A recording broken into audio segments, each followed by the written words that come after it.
की इजारादारी अब इतनी कायम हो चुकी है कि अब अमेरिका खुद उनका यह कमाल बन गया।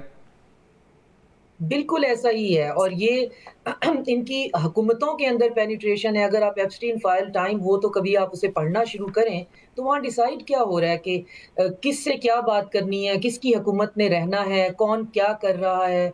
यूएई जो है वो सुलेयम नाम का कैरेक्टर सामने आया, उसके पास एक डॉक है, वहाँ से जितना कुछ आपने करना है, कौन से बैंक जो हैं वहाँ पे जाया जा सकता है, किस हुकूमत में हमारी फ़ेवरेबल हुकूमत है, किसमें नहीं है, किसको हटाया जा सकता है और ये बात हो रही है एक ईमेल के वेब के अंदर।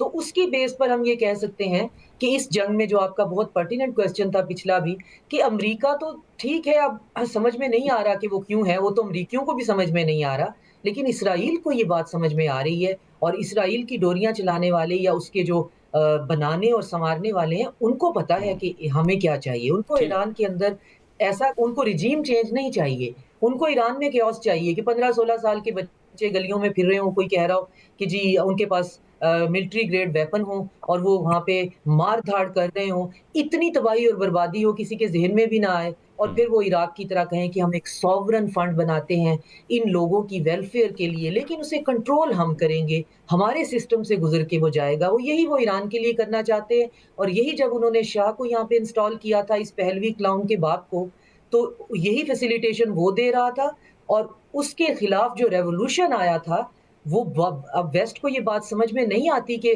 जब वो ये कहते हैं जी एक अपार्टाइड और एक सही। ब्रूटल रिजीम है। जी ये रिजीम लोगों के मन-मर्ज़ी से आई थी, वो उन्होंने इन्कलाब लेके आए थे, वो तब आपके पपेट जी, नहीं ठीक बनना है। चाहते थे, तो आज इतनी सैंक्शंस के बाद आपको कैसे लगा कि वो आपके पपेट बन ठीक है, जाएँगे? तो ठीक ये है। सारी गेम है, अगर इसको आप कॉन्स्पिरेसी कहें तो यही सारी सही, कॉन्स्पिरेसी है। ठीक है।